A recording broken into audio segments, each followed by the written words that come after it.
Bienvenidos a NTD en español. Soy Mayra Jaime y estas son las noticias de hoy sábado para usted. Una llamada al 911 reveló detalles de los motivos del hombre que planeó atacar al juez Brett Kavanaugh. Mientras las elecciones intermedias se acercan, analizamos la mayor preocupación de los votantes. El ejército de Estados Unidos reporta su primer caso de la viruela del mono. ¿Qué acciones tomará el gobierno federal? Un exagente del ICE habló con NTD sobre el papel de China en las muertes por sobredosis en Estados Unidos.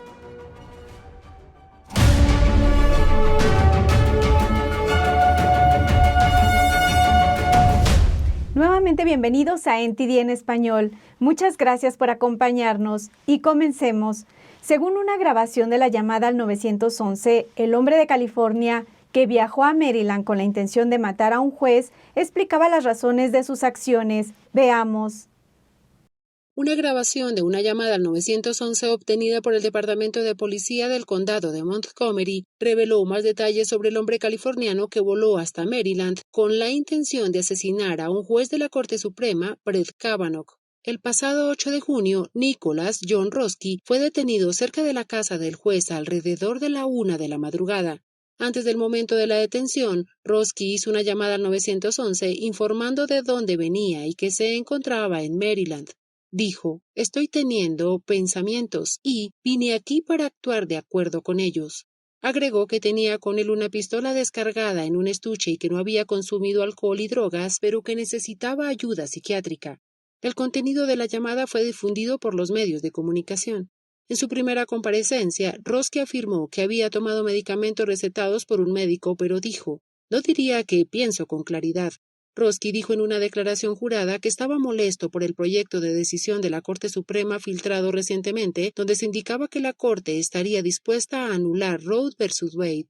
Además dijo que el juez Kavanaugh también podría ayudar con su voto a flexibilizar las leyes de control de armas. El abogado de Roski decidió no intentar conseguir la libertad provisional por el momento. Ahora podría enfrentar hasta 20 años de prisión.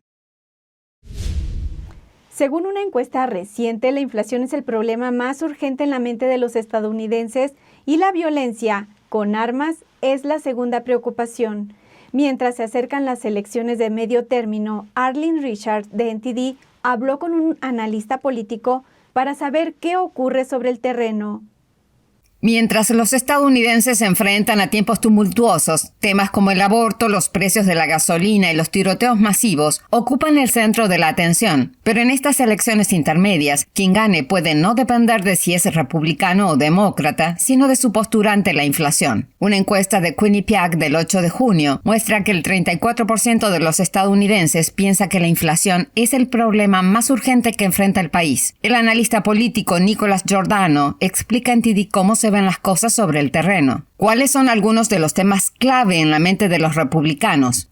El tema clave en la mente de los republicanos es el precio de la gasolina, el precio de los alimentos y la inflación. Y creo que el tema secundario es la delincuencia y la frontera. Sin embargo, cree que el presidente Joe Biden está perdiendo su influencia y que los demócratas se están enfocando en los temas equivocados. Creo que muchos demócratas se están frustrando porque no pueden salir y tomar el control del tema, porque no están hablando con más fuerza sobre cómo bajarán los precios de la gasolina. Y en cuanto al liderazgo demócrata, muestra que están fuera de contacto con el pueblo estadounidense, porque muchos líderes demócratas realmente apoyan los altos precios de la gasolina.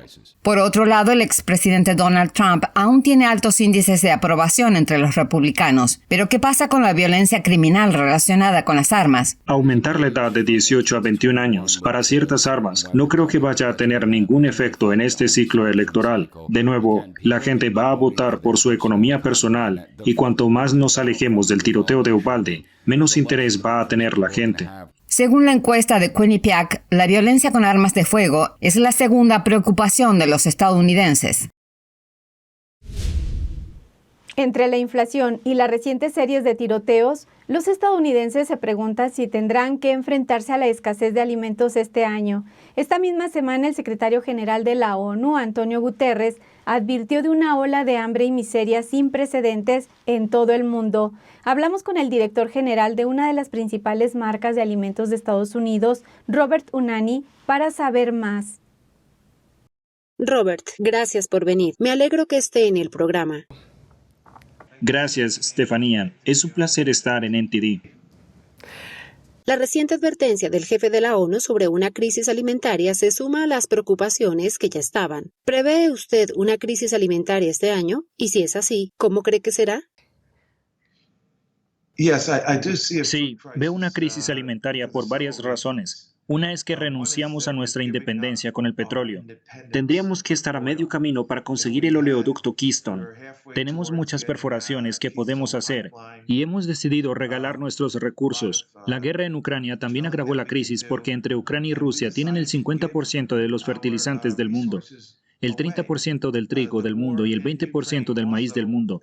Nosotros tenemos nuestros recursos naturales, alimentos, petróleo, poderío militar y, honestamente, renunciamos a nuestro lugar como protector mundial de los inocentes, renunciamos a nuestro lugar como gran productor de petróleo, de la independencia del petróleo. El 40% del costo de la agricultura está en el diésel y en los fertilizantes, así que si estos costos se triplicaron o cuadruplicaron o duplicaron, entonces los costos para el agricultor subieron mucho y los agricultores se van a la quiebra o se plantean esos costos. La otra cosa que está sucediendo es que cada día tenemos más bocas que alimentar con nuestras fronteras abiertas, así que vamos a tener problemas para alimentarnos con los mayores consumidores del planeta. ¿Qué pueden hacer las empresas y los consumidores de Estados Unidos para aminorar el golpe o prepararse?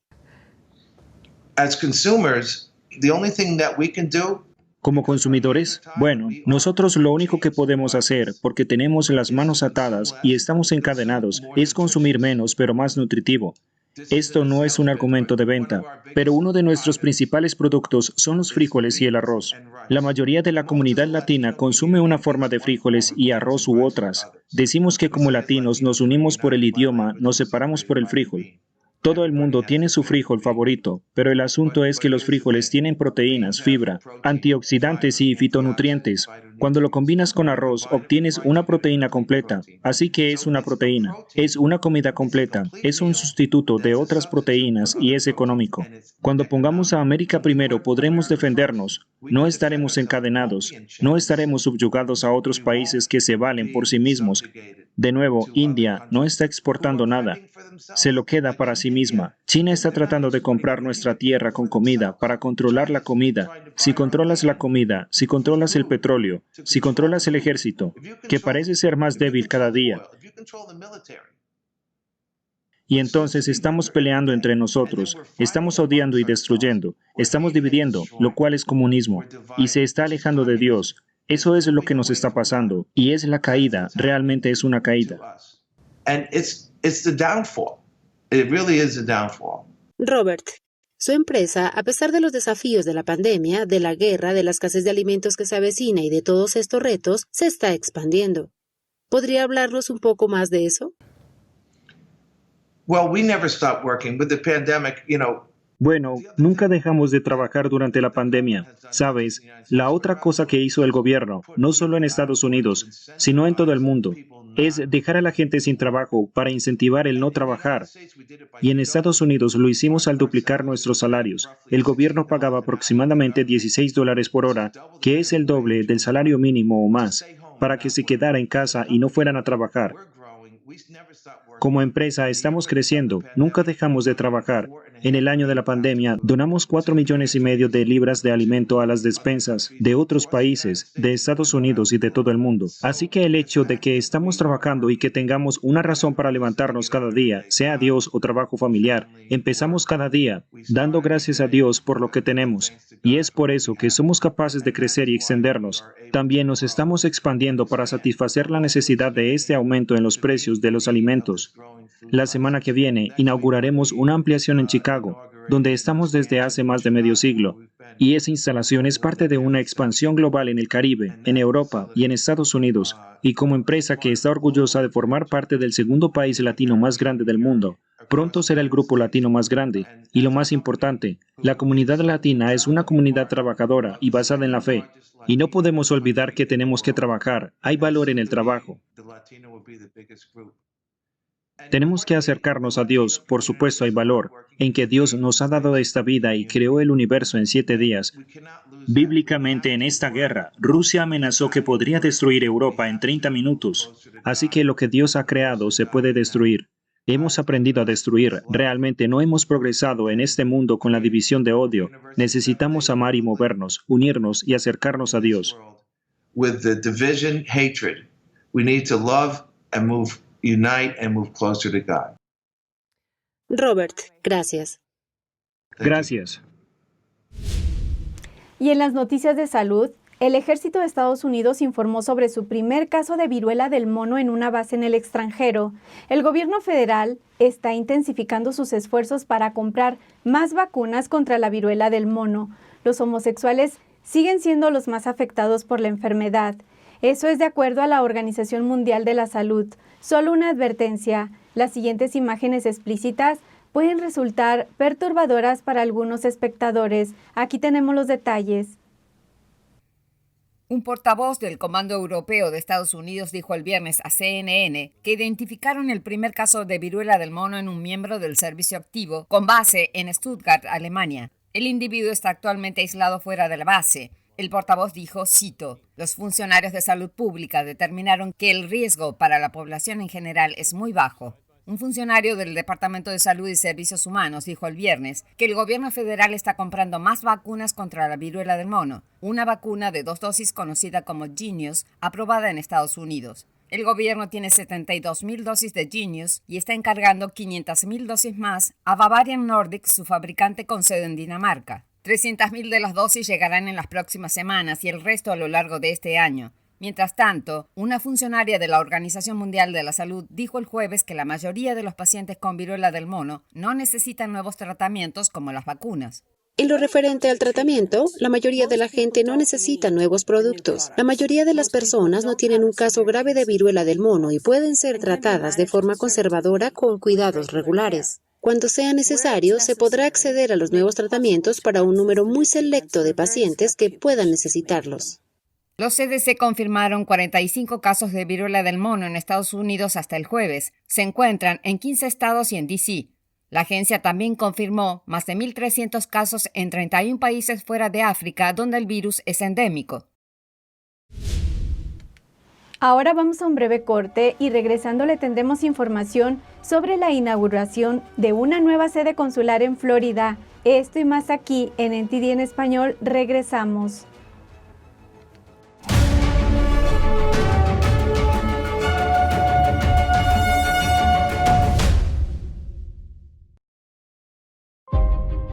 The lasting beauty of realistic oil painting. Brilliant, expressive, and inspirational. The 6th NTD International Figure Painting Competition. Guided by pure authenticity, beauty, and goodness. Invites you to join us on a journey back to traditional art. The Gold Award is $10,000. For more details, please visit oilpainting.ntdtv.com.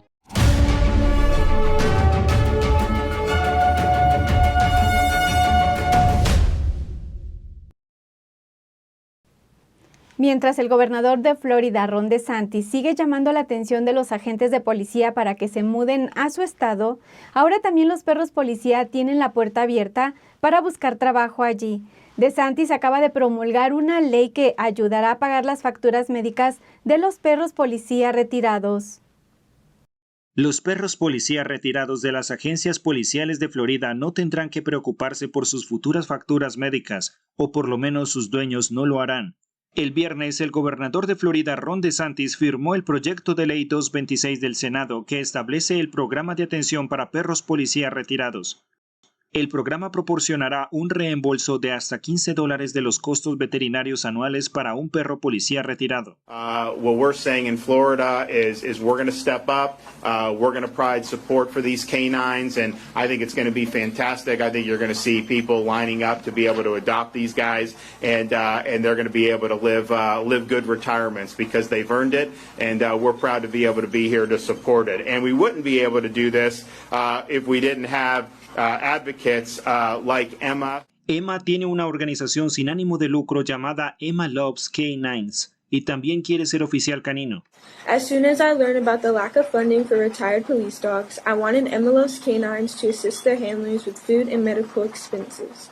When I heard that Mr. Killebrew had introduced the bill to support retired dogs, I knew that I had to reach out to him. I wanted to help pass the bill in any way I could. El representante Sam Killebrew, quien presentó el proyecto de ley, también habló. These dogs are beat up after they've served.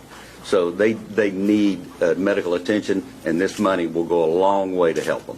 Thank you. All right. Para que un perro de servicio retirado cumpla los requisitos, tiene que haber servido durante al menos 5 años o solo 3 años si el perro fue herido en el cumplimiento del deber. El presidente de Brasil, Jair Bolsonaro, inauguró este sábado en Orlando, Miami, una nueva sede consular para atender a la creciente comunidad brasileña en el estado de Florida. Tenemos los detalles. El presidente de Brasil, Jair Bolsonaro, acompañado del alcalde de Miami, Francis Suárez, inauguró este sábado un viceconsulado en Orlando, Florida.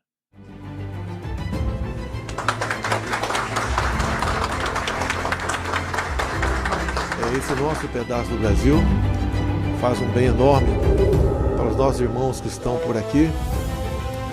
Liberdade na sua forma mais ampla possível.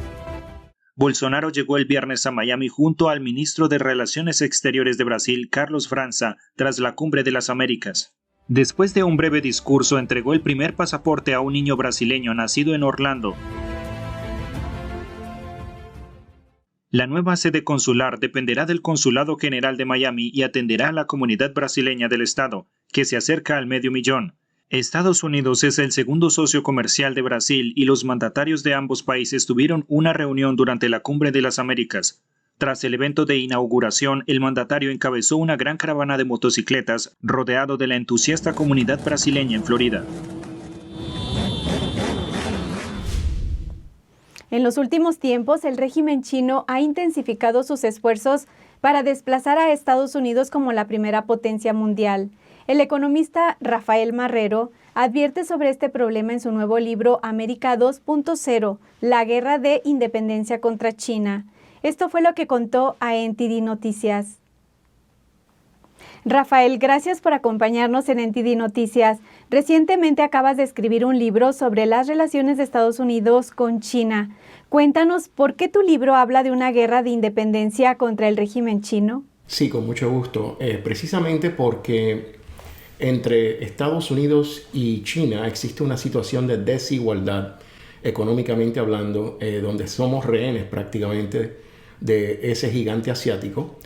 Existen condiciones no favorables para el intercambio entre partes iguales y hemos creado una situación donde nos hemos puesto a la merced de ese país comunista y bueno, es nuestra principal fuente de productos. Actualmente tenemos pérdidas multimillonarias.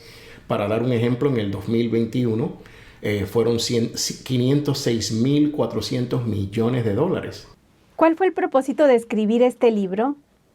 Es un llamado a la conciencia, es un llamado para concientizar a los dirigentes de este país y también a las pequeñas empresas estadounidenses que se vieron tan afectadas a raíz del virus del Partido Comunista Chino. Así que la motivación fue precisamente a raíz del daño que sufrimos como nación, todos los negocios que desaparecieron durante la pandemia. Así que a raíz del virus del Partido Comunista Chino, precisamente, me doy a la tarea de documentar los problemas, los retos comerciales y políticos que está enfrentando nuestra nación, y al así hacerlo me doy cuenta que nuestro país está a la merced de un país comunista que está tratando de desplazarlo a nivel mundial para convertirse en la principal potencia económica, política y militar a nivel mundial.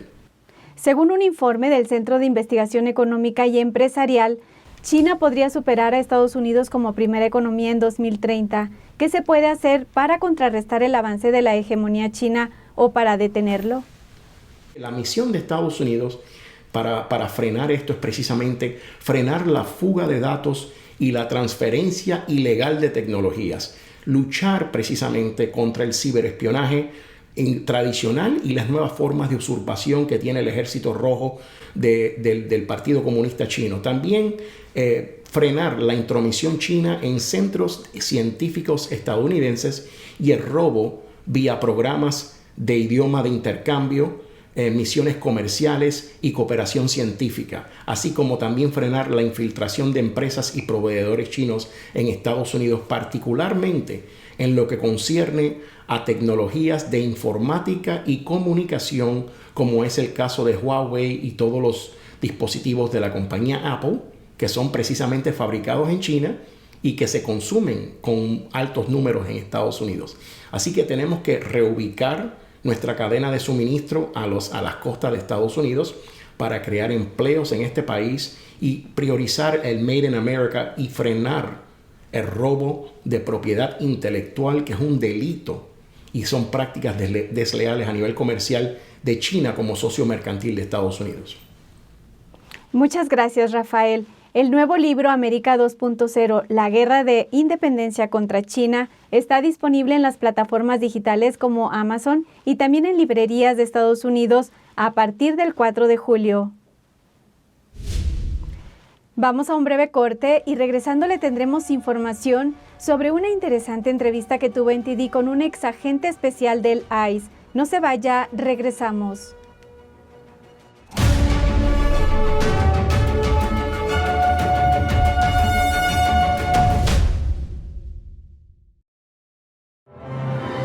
Por fin, la espera ha terminado. Shen Yun regresa con un espectáculo completamente nuevo, lleno de belleza, majestuosidad y un poderoso mensaje de esperanza. Descubra la cultura perdida de la antigua China. Descubra la temporada 2021 de Shen Yun. Un mundo más maravilloso le espera. Consiga sus boletos hoy. Bienvenidos al episodio de hoy, soy Elina Villafañe. Según nuevos informes sobre la efectividad de las vacunas, afirman que... Comencemos hablando sobre las últimas elecciones. Hay investigaciones que confirman que hubo fraude. Varias investigaciones comprueban que el origen del virus es el laboratorio de... Bienvenidos al episodio de hoy, soy Elina Villafañe. No pierda más tiempo, infórmese sin censura desde Epoch TV.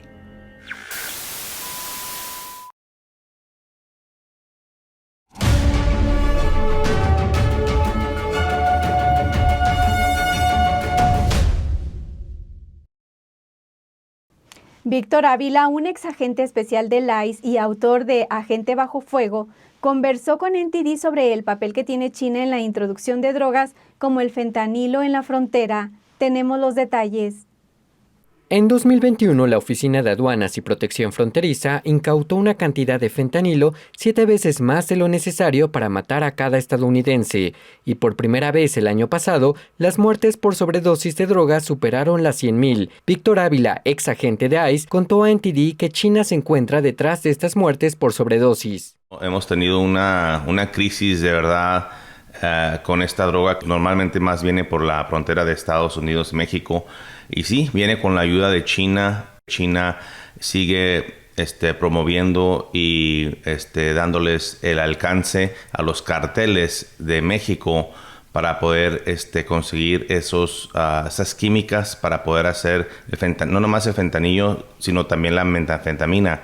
El fentanilo es una de las drogas más mortíferas que circulan en Estados Unidos. Puede ser 50 veces más potente que la heroína, y Ávila advierte que el fentanilo no solo es peligroso para quienes consumen las píldoras. Muy pequeña cantidad puede causar el fallecimiento de la persona. Hasta inhalarlo o absorberlo en el sistema sin tener directamente el contacto con el fentanilo puede causar una sobredosis.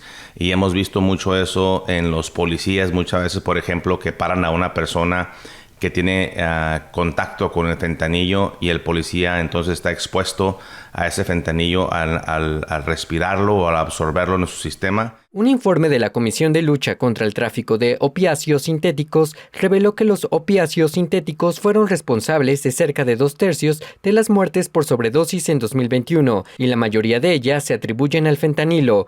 Para Ávila, el aumento del tráfico de fentanilo es también responsabilidad del gobierno mexicano. La primera respuesta, y mucha gente a veces no la quiere escuchar, es la corrupción, ¿verdad? China tiene los accesos a los puertos de México, por decir, con un acceso de poder dejar entrar estas químicas a estos laboratorios en México, a producirlos para entonces a los carteles introducirlos a Estados Unidos. Ávila también señala que para enfrentar esta amenaza es necesario crear conciencia entre los jóvenes sobre el peligro que representan estas drogas, así como reforzar la seguridad en las fronteras para impedir que los narcotraficantes puedan introducir estas drogas a través de los inmigrantes ilegales. La expresidenta interina de Bolivia, Yanine Áñez, fue condenada el viernes a 10 años de cárcel por incumplimiento de deberes y resoluciones contrarias a la Constitución cuando asumió el poder en 2019, acción que la parte acusadora considera un golpe de Estado. En su fallo, el Tribunal Primero de Sentencia de La Paz determinó que Áñez cumpla su condena en la cárcel de Miraflores, en la que está detenida desde hace más de un año. En respuesta, la exmandataria señaló que ella no tenía la ambición de asumir la presidencia y que solo cumplió con su deber. También señaló que el expresidente Morales no respetó la Constitución al hacer caso omiso de los resultados de un referéndum que le negaba la posibilidad de aspirar a un cuarto mandato consecutivo. Y pasando a nuestra siguiente información, pasamos con las notas de China en Foco con Julián Bertone. Adelante, Julián. Después de meses de cierres que mantienen a la mayoría de las personas confinadas en sus departamentos o barrios, miles de civiles chinos se levantaron, y esta vez con algo de éxito. La ciudad de Dongxing, en la provincia de Guangxi, en el sur de China, lleva cerrada desde febrero de este año, y las restricciones fueron relajándose hasta finales de mayo. Los residentes locales publicaron en la red social Weibo que el prolongado confinamiento destrozó la economía de la pequeña ciudad fronteriza, dejando a la gente sin ingresos y luchando por llegar a fin de mes, mientras a las autoridades no les importa la situación. Pero en este contexto, el domingo pasado se registraron nuevos casos positivos de COVID-19, lo que llevó a que la ciudad se enfrente a un nuevo confinamiento estricto, y esta fue la gota que colmó el vaso para los residentes. Miles de personas se reunieron frente a un edificio del gobierno local exigiendo que no se ordenaran más cierres en la ciudad. Un video muestra a un gran número de policías llegando al lugar para enfrentarse a los manifestantes. Al final, los funcionarios tuvieron que salir para hablar con la multitud. Tras las protestas, las autoridades de Guangxi emitieron el lunes un aviso de emergencia para aliviar la ira de la población. En virtud del mismo, los residentes de la ciudad no serían confinados en sus departamentos, pero se les seguirá impidiendo salir de la ciudad. Hablemos ahora sobre Hollywood. Top Gun Maverick arrasó en los cines por segunda semana consecutiva, y la atención está centrada en cómo el mercado chino tuvo poco que ver con el éxito. Tiffany Mayer entrevistó a Chris Fenton, autor de Alimentando al Dragón, dentro del dilema multimillonario al que se enfrentan Hollywood, la NBA y las empresas estadounidenses, para saber más sobre el tema. So lately, big in the headlines is Top Gun and the success it's having, including not being in the China market. So how significant is that? And I think if you backtrack and just look at what the movie is about, which is about American exceptionalism and sort of this military that is world class, best in the world, and sort of the policeman of the world in a lot of ways, you could see that just the narrative of it, the thematics of it, might not be exactly palatable for the Chinese Communist Party to begin with. So I think there was always an idea that it might not get into that market, even though it's a big franchise and has the possibility of generating huge box office. So that was when Paramount made a very good decision if they're thinking about business in China, and they brought in Tencent as a financier.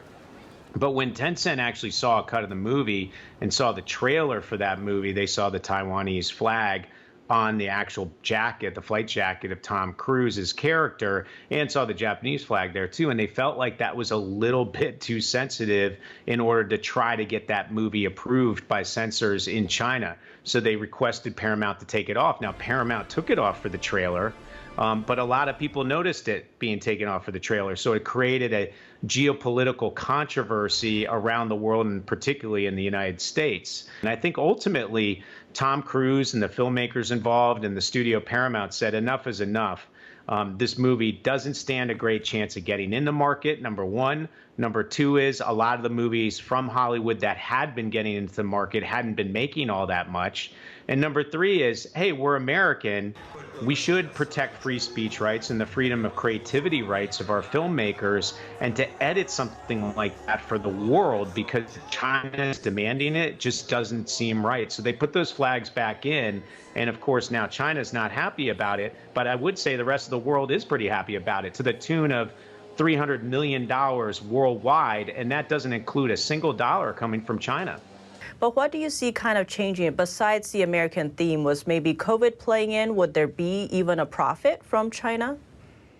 Well, I think if you look at the returns of a lot of Hollywood movies 5 years ago versus the returns of movies during COVID and during that post-COVID period when theaters were back open sort of last summer, the returns were nowhere near what they used to be. So that risk-reward calculus of dealing with the aggravation of placating censors, placating the Chinese government in sort of the effort of generating as much box office as possible in China, that risk-reward calculus just didn't make sense anymore. So the aggravation, if you look at movies like Mulan, or you look at Chloe Zhao involved with the Eternals, or Shang-Chi, which had Chinese thematics in it, there's lots of movies that had been sort of going overboard in regards to placating the Chinese government, yet they simply weren't getting in the market or just weren't generating great box office returns. So I think